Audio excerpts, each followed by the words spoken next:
How can it be that it is not a news item when an elderly homeless person dies of exposure, but it is news when the stock market loses 2 points? This is a case of exclusion. Pope Francis. According to socialsolutions.com, chronic homelessness is defined as an individual who has a disability and has experienced homelessness for a year or longer, or an individual who has a disability and has experienced at least 4 episodes of homelessness in the last 3 years. According to mnhomeless.org, the homeless population is charted. Older adults aged 55 and older is 10%. Adults aged 25 to 54 is 14%. Children aged 17 or younger with parents is 32%. And unaccompanied youth aged 24 and younger is 15%.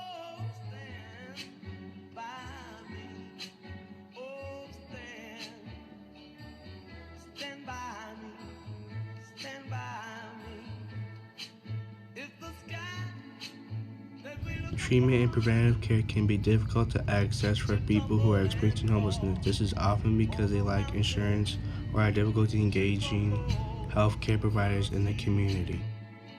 According to use.gov, an estimated 7,243 experiencing homelessness on any given day as reported by Continuous of Care to the U.S. Department of Housing and Urban Development.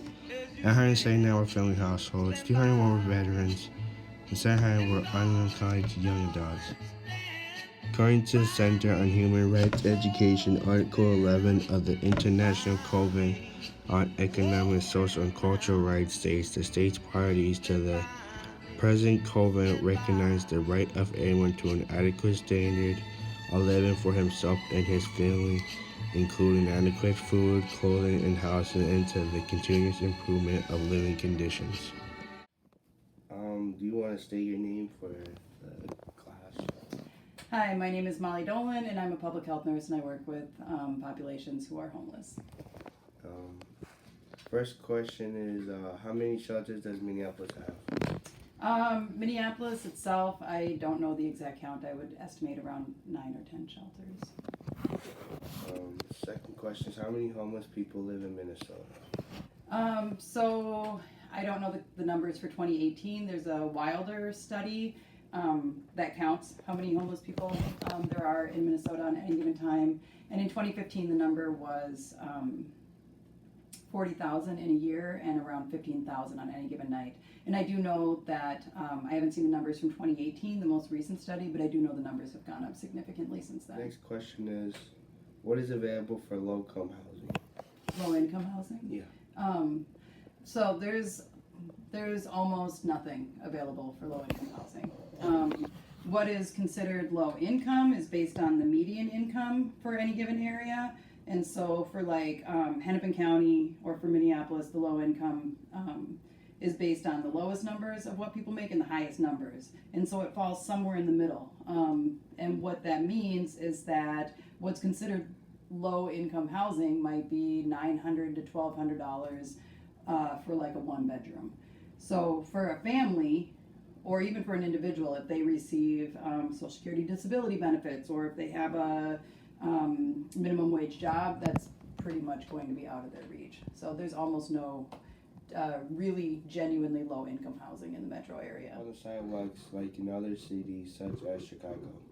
The answer to that is yes and no. There have been recently more larger encampments in Hennepin County and in St. Paul, in Ramsey County, and the city ultimately has moved them away. So I guess the answer would be no. Sometimes you can stay in a place outside for a short period of time, but ultimately you're probably going to get asked to move. And so what happens with that is people move from place to place to place, and then that makes it harder for service providers to find them. Like if they have a housing opportunity come up, you got to go find them, but they're being moved all the time. The final question is, what is the most common reason people are homeless? That's a complicated question. I would say a lack of housing and housing barriers. If you have a felony, if you have a felony, it's really hard to find housing. If you have an unlawful detainer, meaning you've been evicted at some point, it's really hard to find housing. And then compounded with the fact that there is a shortage of affordable housing, And then also people have mental health issues. They got trauma in their lives.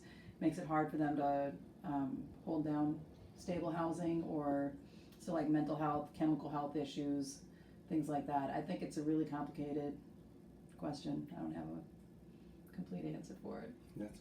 Next question is, where can people find housing if they come from another state and have no rental history? That's a tricky one. So for people who work with individuals experiencing homelessness, we do have lists of landlords who are really forgiving for people who have a felony or who don't have a rental history, and we do a lot of cold calling and being like, is there a place available? There's often not. So a lot of times they get routed into the shelter system and they get housed through one of the programs that serves people who are homeless in the shelter system, but it can take up to a year, 2 years to get housed through one of those programs. You can donate money to Union Gospel by mail at 77 Nip Street, East St. Paul, Edmond 55101, or even over the phone at 651-444-5801.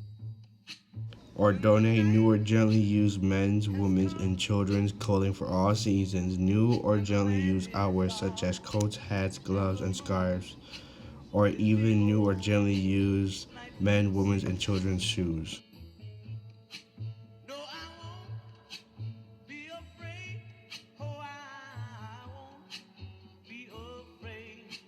Just as long as you stand by me. So darling,